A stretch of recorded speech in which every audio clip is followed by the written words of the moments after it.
अल्हम्दुलिल्लाहि रब्बिल आलमीन वस्सलातु वस्सलामु अला सय्यिदिल मुरसलीन अम्मा बादु फ़अऊज़ु बिल्लाहि मिनश शैतानिर रजीम बिस्मिल्लाहिर रहमानिर रहीम अस्सलामु अलैकुम व रहमतुल्लाहि व बरकातुहू। Dear students, today our topic is summer pack physics class 10th. I hope you have the book, notebook, summer pack, pencil, pen, etc. If you don't have any of the things, please collect it quickly. Before starting the lecture, we recite dua for increasing our knowledge. All the students recite with me. As-salatu was-salamu alayka ya Rasulullah wa ala alika wa ashabika ya Habiballah. Rabbi zidni ilma. As-salatu was-salamu alayka ya Nabiyallah wa ala alika wa ashabika ya Nurallah. आज जिन topics को हम पढ़ने वाले हैं, जो जो चीज़ें सीखने वाले हैं, उनमें से पहली चीज़ क्वांटम थ्योरी, यानी क्वांटम थ्योरी के अंदर हम क्या क्या चीज़ें सीखते हैं, ये किस बुनियाद पर काम करती है, इसको सीखेंगे। उसके बाद डोपिंग कैसा अमल है, इसमें हम कौन सी चीज़ मिलाते हैं, रेक्टिफिकेशन और रेक्टिफाई क्या होता है, फ्रैक्शन यानी रगड़, इसको हम किस अंदाज में इसको बयान कर सकते हैं। उसके बाद इंक्लाइंड प्लेन बनता कैसे है, उसका एंगल क्या होता है, उसके अंदर हाइट लेंथ मालूम करने के लिए कौन कौन से फार्मूलाज और उसके मैकेनिकल एडवांटेज के मुतालिक सीखेंगे। और आखिर में कुछ इम्पॉर्टेंट प्रॉब्लम्स यानी न्यूमेरिकल्स हैं फ़िज़िक्स के, जो आपके समर पैक में शामिल हैं। क्वेश्चन नंबर 6 समर पैक का आपकी describe quantum theory of light and explain dual nature of light. सबसे पहले बात करते हैं क्वांटम थ्योरी की। लाइट की क्वांटम थ्योरी क्या बताती है हमें? Quantum theory tells us that both light and matter consist of tiny particles which have wave like properties associated with them. क्या मतलब? क्वांटम थ्योरी हमें बताती है कि भाई लाइट और मैटर दोनों टाइनी पार्टिकल्स पे मुश्तमिल होते हैं जिनके पास वेव लाइक प्रॉपर्टीज़ होती है। ठीक है। Light is composed of particles called photon. आप नीचे ध्यान में रखना है, लाइट किससे मिलके बनती है? लाइट फोटॉन्स कहलाते हैं, उन पार्टिकल्स से मिलके बनती है। ठीक है। And matter is composed of particles called electrons, protons, neutrons. Quantum theory बताती है कि भाई जो लाइट है वो फोटॉन से मिलके बनती है, जबकि मैटर इलेक्ट्रॉन, प्रोटॉन, न्यूट्रॉन से मिलके बनता है। It's only when the mass of a particle gets small enough that its wave like properties show up. बस आपने ये याद रखना है क्वांटम थ्योरी के अंदर कि भाई दोनों चीज़ें यानी लाइट और मैटर टाइनी पार्टिकल से मुश्तमिल हैं। लाइट जिन पार्टिकल्स से मिलके बनती है वो कहलाते हैं फोटॉन, जबकि मैटर जिन पार्टिकल्स से मिलके बनते हैं वो कहलाते हैं electron, proton and neutron. Dual nature of light, क्या मतलब है इसका? डुअल नेचर कैसे है लाइट की? Light travels in the form of waves. Light हमेशा किस फॉर्म में ट्रेवल करती है? वेव की फॉर्म में। The simplest demonstration of the wave nature of light is to throw two stones into a bowl of water and watch the waves from each pass through each other and merge unchanged. Two light beams will pass through each other and merge unchanged too. अगर हम swimming pool पे बैठे हुए हैं, ठीक है, एक किनारे पे एक दोस्त बैठा हुआ है, दूसरे किनारे पे दूसरा दोस्त बैठा हुआ है। अगर मैं यहाँ से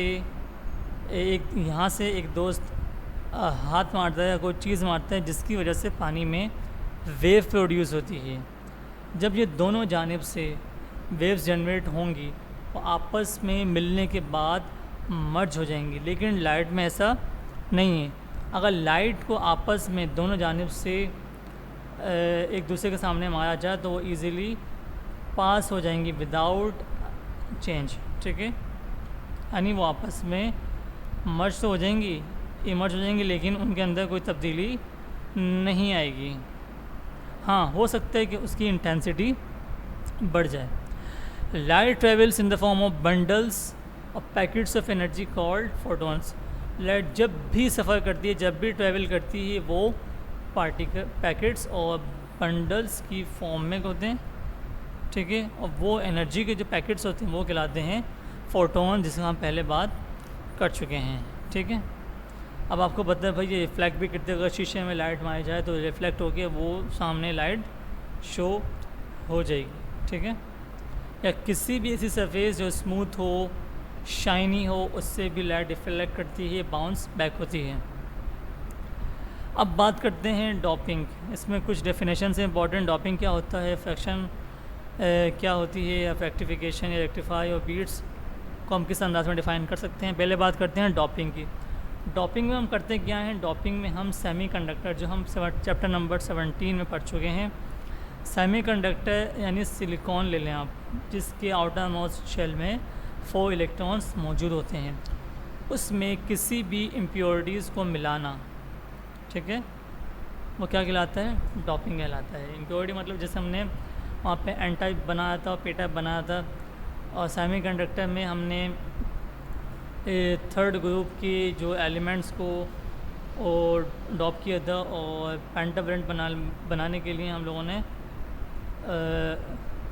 ऐसा एलिमेंट जिसके अंदर 5 इलेक्ट्रॉन्स आउटर मोस्ट शेल में मौजूद थे, वो हमने मिला के एन टाइप और पी टाइप बनाया था। उम्मीद है कि आपको याद होगा।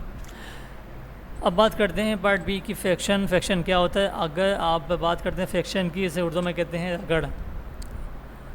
रगड़ लगाना। क्या मतलब, अगर आप अपने दोनों हथेलियों को मिलाते हैं आपस में, उसको आपस में रगड़ते हैं, तो इसके रगड़ने की वजह से बीच में हीट जनरेट होती है, ठीक है। अगर आप हाथ को मसलते हैं आपस में जल्दी जल्दी, तो हीट प्रोड्यूस होगी दोनों के दरमियान में।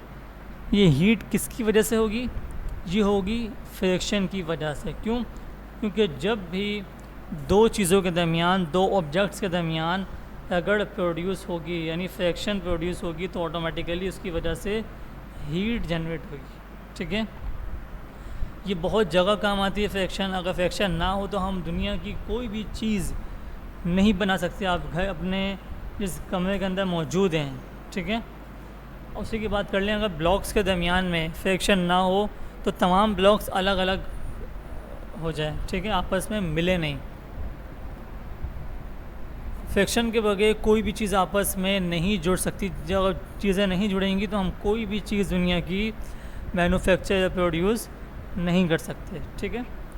अब बात करते हैं रेक्टिफाई की। रेक्टिफाई क्या होता है। Rectify is an electrical device that converts alternating current into DC. क्या मतलब, रेक्टिफाई एक ऐसी डिवाइस है जो कि ऑल्टरनेट करंट यानी एसी को, जो हमारे घर में अभी करंट मौजूद है जिसकी वजह से ये पंखा या लाइट चल रही है, लाइट ग्लो कर रही है, ये किसकी वजह से है, ये ऑल्टरनेटिंग करंट की वजह से। लेकिन अगर मैं बताऊं, आपका मोबाइल की बात करते हैं हम लोग, मोबाइल के अंदर जो बैटरी होती है वो होती है डीसी करंट। क्या मतलब, हम किसी भी चीज़ को चार्ज करके अलग इस्तेमाल कर लें तो वो कहलाएगा डायरेक्ट करंट, जबकि जो करंट आपके घर में बाय सप्लाई आता है वो कहलाता है ऑल्टरनेटिंग करंट। यूपीएस की डिवाइस, यूपीएस ले लें। यूपीएस क्या है, ये डीसी है, मतलब डीसी करंट स्टोर करने की डिवाइस है।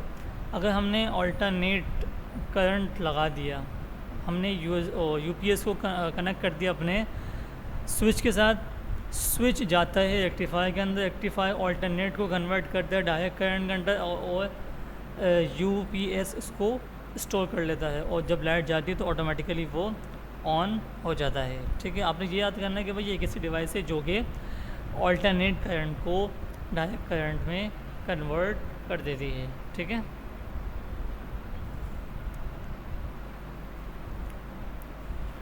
beats are the periodic and repeating fluctuation heard in the intensity of a sound when two sound waves of very similar frequencies interface with one another।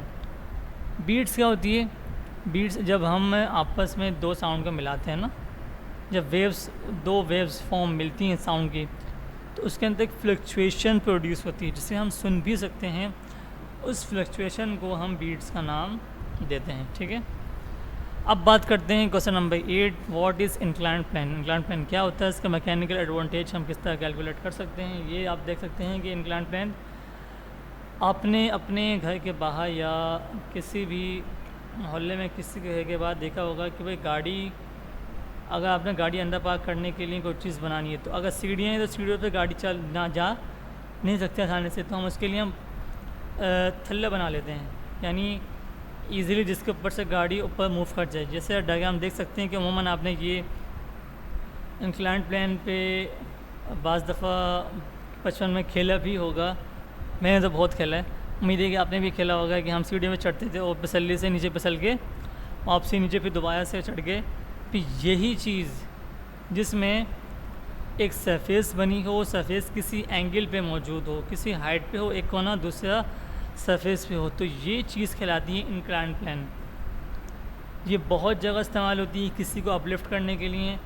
अगर अपने घर में कोई चीज़ लेके जानी है, सीढ़ियाँ हैं तो सीढ़ियों पे चढ़ाना थोड़ा मुश्किल है, अगर व्हील के ज़रिए किसी को आप चढ़ाना चाहते हैं तो हम क्या करते हैं, बाज़ दफ़ा लकड़ी का कोई पट्टा लगा लेते हैं या कोई ऐसी चीज़ बना लेते हैं कि जिससे बआसानी वो मूव कर जाए। तो हम इसके करने से क्या होता है, मैकेनिकल एडवांटेज बढ़ जाता है। क्या मतलब, हमें काम करने में आसानी हो जाती है। ठीक है, मैकेनिकल एडवांटेज की बात करते हैं तो हम किस तरह मालूम कर सकते हैं मैकेनिकल एडवांटेज।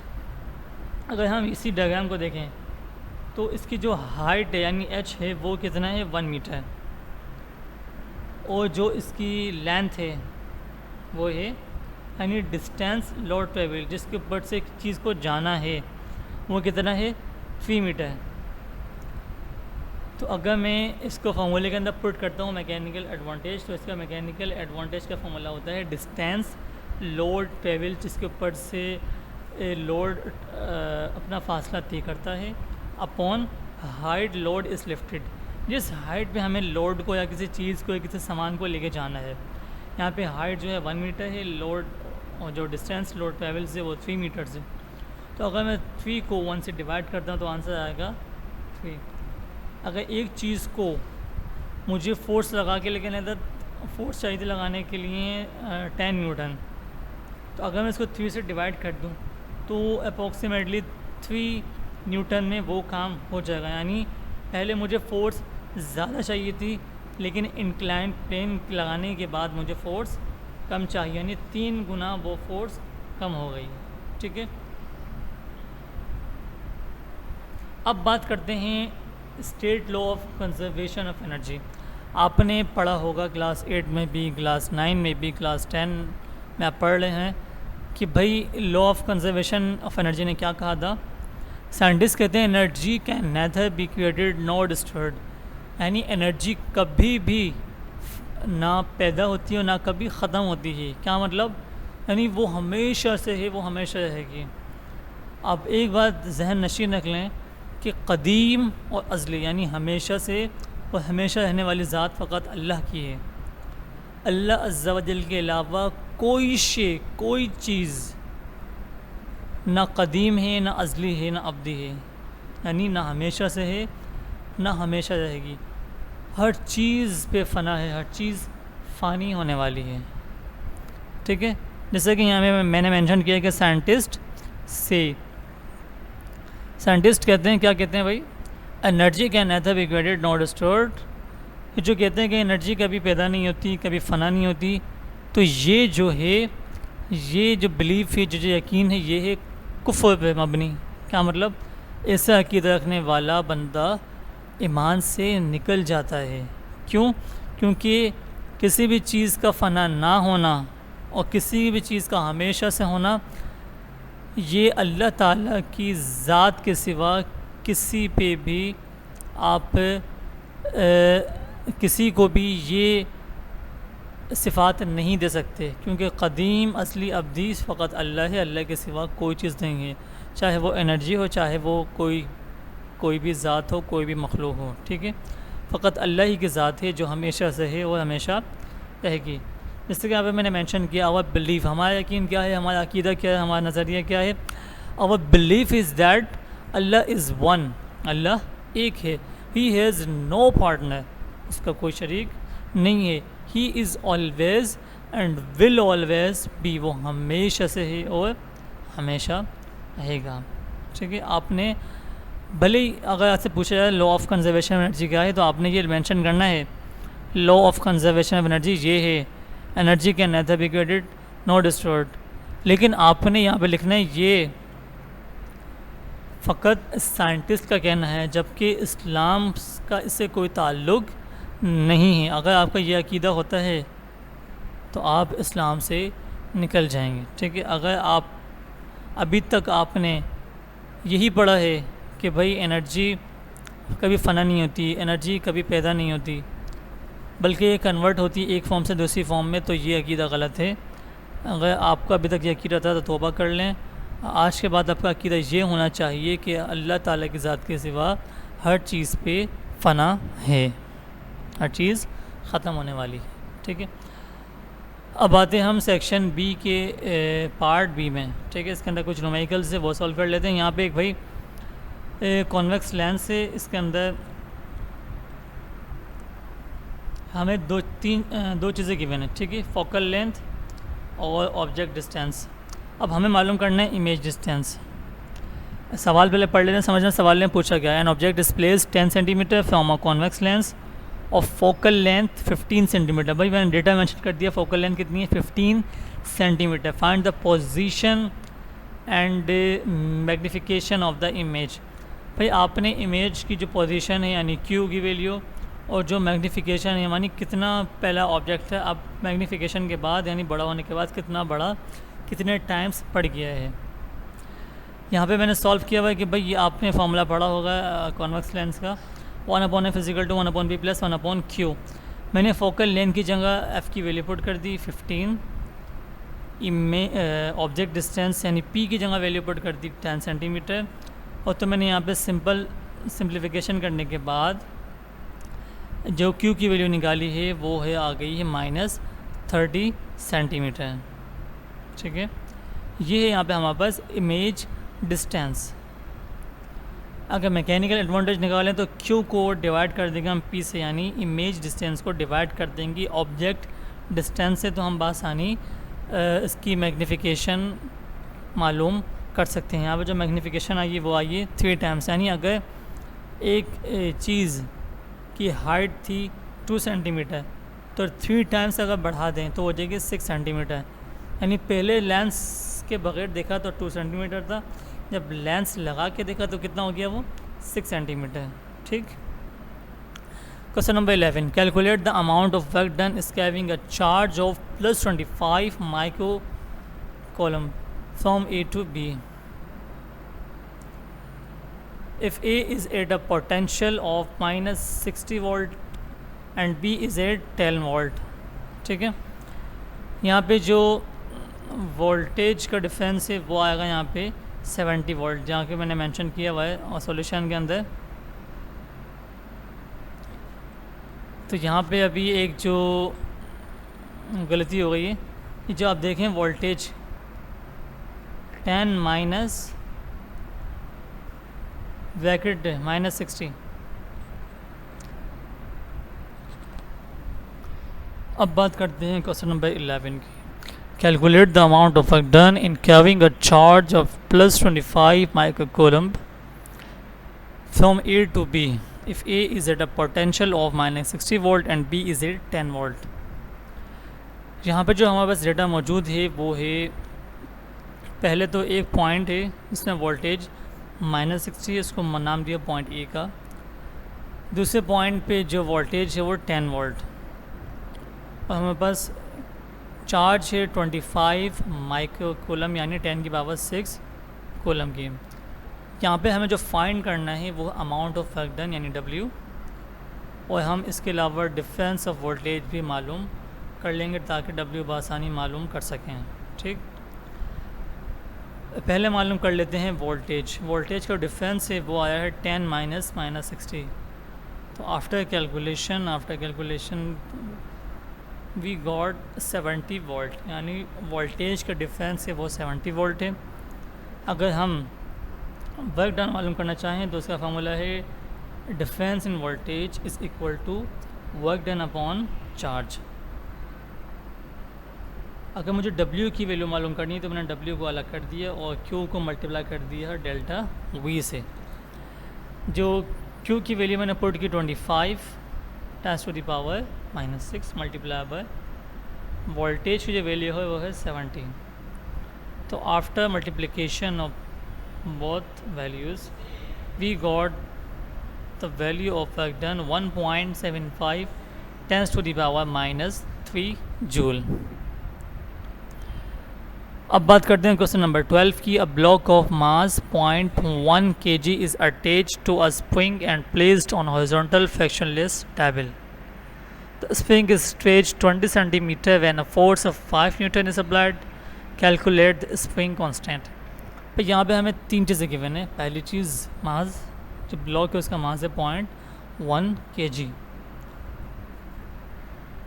और जो डिस्टेंस है यानी जो लेंथ है उसकी स्प्रिंग की वो है 20, यानी जो स्प्रिंग स्ट्रेच हुआ है वो 20 सेंटीमीटर। ठीक है, और जो फोर्स लगाई गई है तो वो क्या है 5 न्यूटन। अब मुझे मालूम करनी है स्प्रिंग कांस्टेंट की, यानी के मालूम करना है। स्प्रिंग कांस्टेंट का जो फार्मूला है वो है फोर्स अपॉन डिस्टेंस।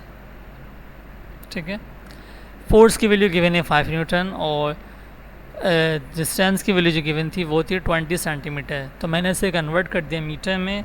आपने जब भी सेंटीमीटर को मीटर में कन्वर्ट करना है तो सिंपल 100 से डिवाइड करते हैं तो ऑटोमेटिकली सेंटीमीटर से मीटर में कन्वर्ट हो जाएगा। ठीक है, तो जब मैंने इसको सॉल्व किया तो यहाँ पे बस आ गया 50/2। 50 को डिवाइड किया 2 से तो वैल्यू आ गई मेरे पास स्प्रिंग कांस्टेंट की 25 न्यूटन पर मीटर। क्वेश्चन नंबर 13, इसमें मुझे पेंडुलम की वैल्यू मालूम करनी है। इसकी लेंथ है 100 सेंटीमीटर। जो डेटा गिवन है वो है 100 सेंटीमीटर। मैंने इसको कन्वर्ट कर दिया 100 सेंटीमीटर से मीटर में, और जो वैल्यू है ग्रेविटेशनल कांस्टेंट की वो है 9.8 मीटर पर सेकेंड स्क्वायर। और मालूम करते हैं मुझे यहाँ पे टाइम सिंपल पेंडुलम का। ठीक है, सिंपल पेंडुलम का जो टाइम का फॉर्मूला है वो सामने मौजूद है आपके। T is equal to 2π√L/g। मैंने तमाम की तमाम वैल्यूज पुट कर दी। L की वैल्यू थी 1 मीटर, G की वैल्यू 9.8 मीटर। इसको जब मैंने मल्टीप्लाई किया डिवाइड का रूट निकालने के बाद वैल्यूज़ आ गई 2 सेकेंड। यानी जब लेंथ पेंडुलम की 100 सेंटीमीटर होगी तो उसका जो टाइम होगा वो होगा 2 सेकेंड। ठीक है, question number 14, a ball is dropped from a height of 122.5 metre. How much time will it take to reach the ground. भाई एक छत के कॉर्नर पे ना बिल्कुल एक बॉल है। ठीक है, भी वो उसको नीचे फेंका, मैंने हाथ लगाया, वो चली गई नीचे की जानिब। उसकी जो हाइट थी बिल्डिंग की, जिस हाइट से वो नीचे आई है वो थी 122.5 मीटर। अब ये बताएं बस उस बॉल के नीचे आने में कितना टाइम लगा। भाई सबसे पहले बना लें डेटा। डेटा क्या है यहाँ पे, जो डिस्टेंस है मतलब जो हाइट है जो गिवन है वो है। इसको डिस्टेंस के लिए हाइट के लिए यहाँ पे वैसे उमूमन h भी मेंशन करते हैं, यहाँ पे s मेंशन किया हुआ है। h या s की वैल्यू है 122.5 मीटर। जो इनिशियल वेलोसिटी थी वो थी 0। क्यों? जब बॉल मूव करने से पहले छत पे मौजूद थी तो वो साकित थी, तो साकित होने की वजह से उसके अंदर इनिशियल वेलोसिटी क्या थी, 0 थी। और gravitational acceleration due to gravity उसकी वैल्यू आती है 9.8 मीटर पर सेकंड स्क्वायर। हमें टाइम मालूम करना है कि भाई ऊपर से नीचे आने में बॉल को कितना टाइम लगा। यहाँ पे जो फार्मूला मौजूद है S = VIT + हाफ GT² या H कर लें, H = VIT + हाफ GT², बात एक ही है, ठीक है। अब अगर मैं वैल्यू पुट करता हूँ इसकी तो 122.5 = 0 × T + 1/2 × 9.8 मीटर पर सेकंड स्क्वायर × T⁻²। सिंपल अगर मैं इसको प्लस माइनस मल्टीप्लाई करता हूँ तो T² के अलावा तमाम सॉल्यूशन करने के बाद आपके पास जो वैल्यू आएगी 25, वो कैसे आएगी, अगर मैं 0 को T से मल्टीप्लाई करते हैं वैल्यू ख़त्म हो गई। 1/2 को मल्टीप्लाई कर दें 9.8 से आ जाएगा 4.9। 4.9 को आप डिवाइड कर देंगे 122.5 से तो आंसर आ जाएगा 25। अब मुझे यहाँ पे मौजूद है T⁻² की वैल्यू, मुझे चाहिए T की वैल्यू, तो मैं सिंपल दोनों रूट लूँगा, रूट से पावर कैंसिल हो जाएगी, वो रूट लेंगे 25 का तो आंसर आएगा 5 सेकंड, यानी 5 सेकंड में वो बॉल 122.5 मीटर से अगर वो नीचे आती है तो वो 5 सेकंड लेगी, ठीक है। आज हमने जो चीज़ें पढ़ ली हैं वो क्वांटम थ्योरी है। क्वांटम थ्योरी में क्या था भाई, लाइट और मैटर वो कंसिस्ट होते हैं टाइनी पार्टिकल्स में, और लाइट कंसिस्ट होती है, लाइट जो मूव करती है, लाइट ट्रेवल्स करती है इन द फॉर्म ऑफ फोटॉन्स, जबकि मैटर कंसिस्ट करता है इलेक्ट्रॉन, प्रोटॉन, न्यूट्रॉन में, ठीक है। डोपिंग एक ऐसा प्रोसेस है जिसमें हम सेमीकंडक्टर में इम्प्योरिटीज़ को मिलाते हैं। रेक्टिफाई एक ऐसी डिवाइस है जो कि ऑल्टरनेट करंट को कन्वर्ट करती है डायरेक्ट करंट के अंदर, ठीक है। फ्रिक्शन ये एनर्जी है, ये फोर्स कर लें जिसकी वजह से हम एनर्जी या हीट प्रोड्यूस कर सकते हैं, ठीक है। इंक्लाइन प्लेन इसका क्या एडवांटेज है, ये किसी भी चीज़ को अपलिफ्ट करने के लिए, ऊपर लेके जाने के लिए इस्तेमाल किया जाता है, जिसकी वजह से हम बआसानी कम फोर्स में ज़्यादा चीज़ को अपलिफ्ट कर सकते हैं, ठीक है। उसके बाद हमने कुछ न्यूमेरिकल्स पढ़े इंपॉर्टेंट। अगर आपको न्यूमेरिकल समझने में कोई मुश्किल हो, कोई सवाल आपको सहन में हो तो आप कमेंट्स बॉक्स में कर सकते हैं। कमेंट्स बॉक्स में करने के बाद इंशाल्लाह आपको नेक्स्ट वीडियो में कोशिश की जाएगी कि आपको उन सवालात के जवाब दे दिए जाएं, ठीक है। उम्मीद है कि वो तमाम चीज़ें समझ आ गई होंगी। अब इंशाल्लाह नेक्स्ट पार्ट नंबर 3 इसके अगले सवालात मौजूद हैं प्रॉब्लम्स के, उसे लाजमी देखिएगा, मोस्ट इम्पॉर्टेंट क्वेश्चन मौजूद हैं उसके अंदर। और इस वीडियो को एक दफ़ा नहीं 2-3 मरतबा देखिएगा ताकि आपके जहन में कोई सवालात अगर पैदा होते हैं तो इंशाल्लाह उम्मीद है कि आसानी उसके जवाब आपको इस वीडियो में मिल जाएंगे। जज़ाकल्लाहु खैरा। अस्सलामु अलैकुम व रहमतुल्लाहि व बरकातुहू।